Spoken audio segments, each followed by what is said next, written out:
Netflix does it again. They drop a movie out of absolutely nowhere that I was instantly excited about. This is called May the Devil Take You. Thank you to Travis Gillespie for bringing this to my attention. So yesterday, they dropped a new movie on there from the director of The Night Comes for Us, which might be my favorite film of 2018 so far. I've raved about it on here enough. I'm not gonna freaking, bore you guys with repeating myself over and over, but it's amazing. And here we go, not even like a month later, they drop another film, a horror movie by this guy. Now, this director did a segment with Gareth Evans, the director of The Raid 1 and 2, on VHS 2 called Safe Haven. And it's arguably my favorite segment in an anthology movie ever. Like, that's a huge deal because I love anthologies and I've seen tons and tons and tons of them. So to say best ever, no joke right there. Safe Haven is amazing. So I know the guy can do horror well. Yes, he had Gareth Evans to help him a little bit, obviously. Then he also did a movie called Headshot, which was a martial arts movie, much like The Night Comes for Us or The Raid. And I actually wasn't big on it. I was actually pretty underwhelmed. I didn't find the fight scenes to be all that thrilling, and it's not a bad movie. It was just kind of a disappointment.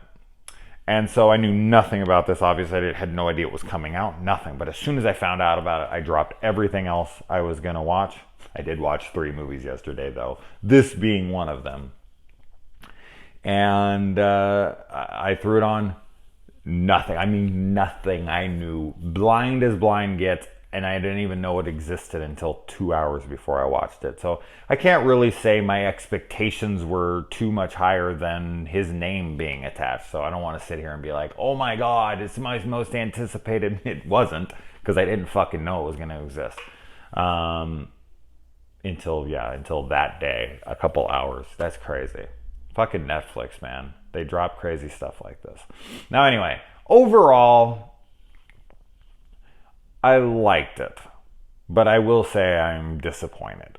It's hard to say I'm disappointed when it's a movie I didn't even know existed, but a couple hours before I watched it and whatnot. But it's the director. I know what this guy is capable of. And this film, if it wasn't him, maybe I wouldn't have been so hard on the flick. Overall, I just feel like I would have been the same, honestly. Like, this is a movie that should be fantastic. Essentially, it's like his Evil Dead. But the Evil Dead that, Fede Alvarez made, the remake, is far superior. And far gorier. And I don't understand that. Because I know this guy can do amazing violence, amazing gore. And this film calls for it. It's not like one of these movies where I'm sitting here and I'm like, I just wanted them to add gore because I'm a gore hound. No, this film deserved it. This film called for it. It kept doing kills off screen and you were like, why? Why? Was this edited down? Netflix lets you do whatever the fuck you want, so I don't think so. And there's some absolutely unforgivable CGI in here. I'm not the CGI hater. You guys know that. I'm not the guy who's down on it. Shit, I just watched Terrified the other day, and I have it in my top 5 or 6 of the year, and it has CGI in it that sucks. So it's not like it completely kills the film, but the CGI in this, there's only a few scenes with it, but it's really bad. Like, really, really bad. There's one that involves a tongue, and it is just awful. It is awful. So now what the movie is about, I know I'm way too fucking far into this to talk about a synopsis, but a man makes a deal with the devil, essentially, in the opening here, with a witch, for wealth. And after he gets the wealth, all these horrible things befall him, and he is in the hospital dying, and his family goes out to his house where this thing was performed. They're gonna sell the house because they have no money anymore, and while they're there, horrible things start to happen to them.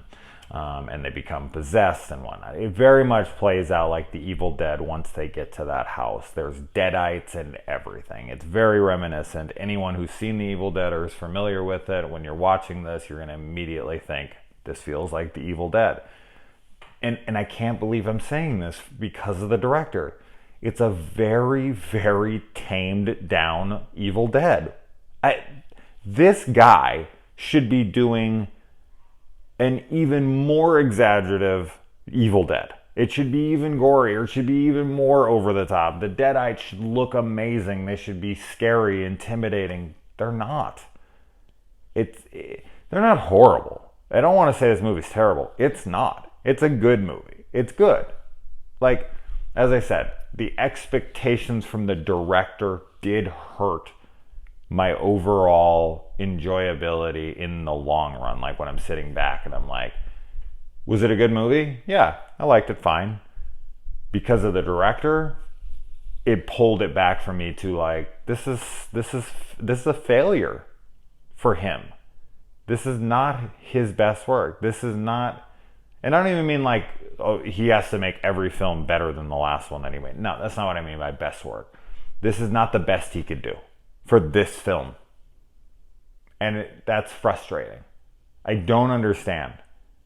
But it is what it is. I guess I'm just sounding like a hurt schoolboy right now. But I don't know. I'm trying to think. Yeah, I think there's some cool scenes. The acting is pretty good from everyone involved. It's in Indonesian film, so it's not in English for any of you who are against subtitles. But it's on Netflix, and I think it's worth a view for anyone who's into Evil Dead type movies, Cabin in the Woods, Possession, Deadite type stuff, some witch stuff.